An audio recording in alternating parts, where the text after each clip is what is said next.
welcome back to our channel. If you're new here, I'm Lacey and I teach middle school language arts, and that is going to be the focus of today's video. As you can see, I'm just at home doing a sit down video. I am going to do an assumptions about me video. I feel like education is changing and assumptions are changing, so I asked on my Instagram, what are some common assumptions in 2023 that people have about middle school teachers? Now, I can't speak for all teachers, but I am going to just be as honest as I can and speak to my own experiences. This is my 5th year teaching middle school, so I'm not super new anymore. So I have about 8 assumptions, and I'm just going to tell you if they are true or not. Feel free to comment down below if you're a teacher or even a student and chime in on this conversation. I would love to talk to you in the comments. Let's jump right in. So as I said, I'm going to be as honest as possible and speak for my own experiences. I just want to have an honest conversation with you guys. Just a very chill night. I got my protein shake and I'm ready to let you know how I feel about these assumptions about me. The first one is that middle school teachers / teachers in general are old, which obviously that is not true. There are some teachers that are old, but there's also some teachers that are young or middle-aged. I feel like when I was younger, I had that same assumption. Like at Meet the Teacher, I always would assume my teacher is going to be old. I don't really know what it is, but obviously that's not true anymore. I feel like even on social media, seeing all the teacher influencers, most of them are young. And I'm in some teacher groups where teachers are venting and talking about their experiences. And unfortunately, with how education has been changing, I've seen a lot of teachers leave the classroom after a few years. So since that's kind of becoming a cycle, a lot of the teachers are in their 20s because unfortunately there are a lot of teachers leaving the classroom. So in my opinion, there's more young teachers than old teachers. So that assumption is false. Not all teachers are old. The next assumption actually came from one of my students from last year, and she said that teachers have many favorites. I would disagree with that. And just a quick disclaimer, I know people hate that word favorite and teachers should not pick favorites and all of that, but I just want you to know, at least from my experience, choosing a favorite does not mean that that person is treated any different. In fact, I probably was even slightly harder on the one that I called my favorite. So just a quick disclaimer, I know people feel weird about that, but I would disagree and say that teachers do not have many favorites. We probably have 1 or 2 favorites, and it's not even necessarily something you pick.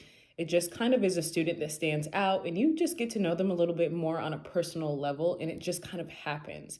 So for me, last year, I had 107 students, and I have 2 that I call my favorites, and it's pretty much common public knowledge as well. If I'm going to get to know you on a more personal level, I can't do that with 107 students. I can a little bit, but not to the extent that I got to know my favorites. As for this year, even though we are 3 months in, we are still learning them a little bit, but I believe it'll be the same thing this year. I'll have a student or 2 that stand out and we just kind of mesh together a little bit better than the rest. That does not mean anything bad towards the rest of them and does not mean they will be treated differently. So false assumption, we don't have many favorites, we just have maybe 1 or 2 that stand out. Assumption number 3 is that teachers get mad a lot or even say bad words to the kids. I cannot speak for everyone, but I do not say words I'm not supposed to, and I feel like I don't get mad a lot. I feel like mad is kind of subjective. Like me having to correct a student, that's not really me getting mad, that's just me telling you to be quiet. To me, getting mad is a big emotion, like getting mad at the whole class or yelling. That's not my personality. It's rare that I get mad at the whole class. I've never yelled. I'm not someone who yells in my personal life or my school life. So for me, that's not true. However, there are different types of teachers, and middle school really is a hard age. They're learning independence. They're trying to be grown, but they're still like 11 years old. So it can be a hard age, and I do see how teachers would get frustrated. I have other methods to get them back on track with their behavior. So I try to use those, and mad and yelling and all of that is always the last resort, and I usually never get to that point. Again, please comment down below. Let's have a conversation about this in the comments. The next assumption is from one of my friends who is a teacher up in Atlanta, where I'm from. And her assumption is they are tired all the time. And it's funny because there's a little saying, ain't no tired like teacher tired. And that is 100% true. A lot of jobs are very tiring: nurses, doctors, lawyers, etc.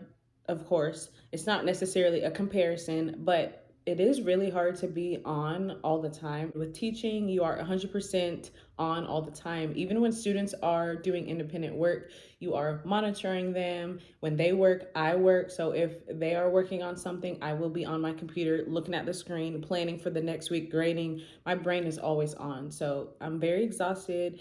I am always so excited when my husband comes home from work, but I also dread having to get up from relaxing and cook dinner. And he knows every night I'm like, yay, I'm glad you're home, but now I have to get up and cook, which is such a basic thing. And I know we don't have kids or anything yet, so I really shouldn't be complaining, but I'm just so tired after work. Even things like cooking dinner feel like a chore. So that assumption is unfortunately a true one.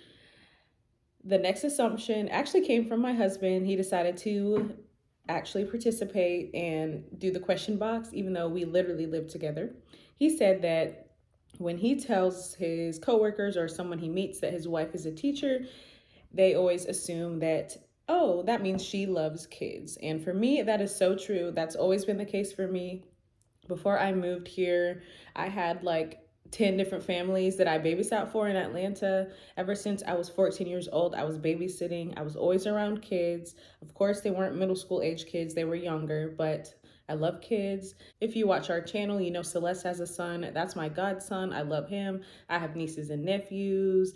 I have a little cousin. And of course, I teach kids. They are middle school. They're big kids, but they are still kids. That is definitely true. And I would hope that all teachers would say that that's true as well. This next assumption actually came from a old student who is now in 7th grade, and she said that middle school teachers hold the kids accountable.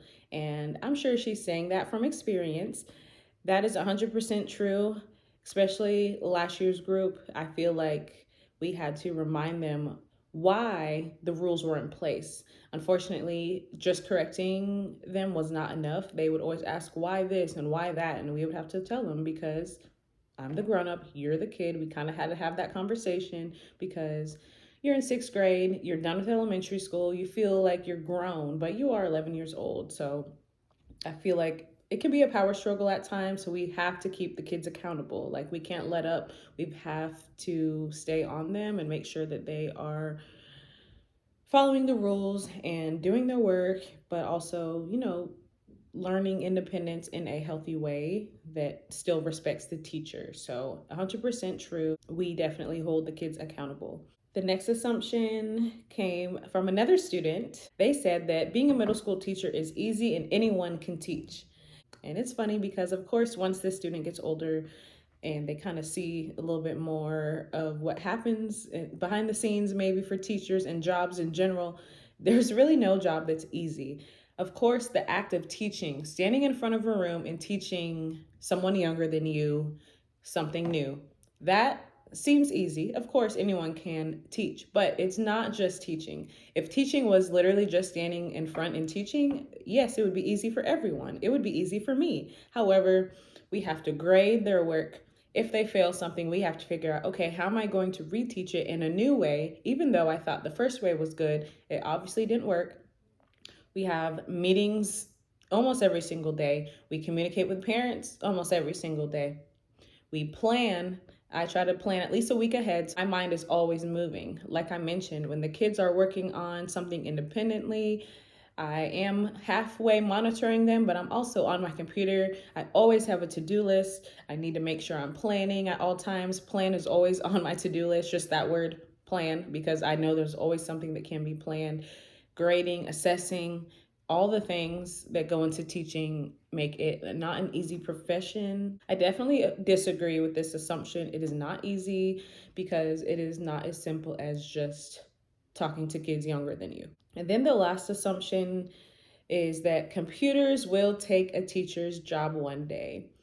I cannot predict the future, but in my opinion, I would say no. I do not think a computer will take a teacher's job. Even having iPads and computers and everything in the classroom, nothing can replace a teacher actually helping you, walking around, checking in with you. Yes, you can Google the answer to something and computers can teach you stuff. However, when it comes to standardized testing, you're not going to remember that quick answer that you Googled. You're going to remember how the teacher explained it to you, taught in front of the class, gave you worksheets to practice by hand. I hardly ever have the students use their iPads, and I know they get tired of me saying no iPads, no iPads, but iPads and technology is the killer of creativity, in my opinion, in terms of my assignments. We just did a Shark Tank activity where they had to make an invention and they were asking me to use their iPads. And I'm like, you are making up a new invention that has not been created. How are you going to look up a new invention that has not been created? That doesn't make sense. So I try to do creative activities like that where they have to literally figure it out for themselves. So I try to be old school if that's old school, because nothing can replace me actually lecturing and me giving you actual paper work to do. Same thing with handwriting and spelling. It is getting so much worse year by year. So they are constantly writing by hand in my class because that helps with spelling and handwriting. So even though I can't predict the future, I hope this assumption is false because you cannot replace the influence of a teacher's voice. So those are my hot takes. I'm going to end it here because I had more than 8 assumptions, but I wanted to split it up into maybe part 1, part 2. Comment down below if you want me to do the rest of the assumptions. Don't forget to also like, share, and definitely subscribe to our channel. Thank you so much for hanging out with me tonight, and I will see you guys in the next video. Bye, guys.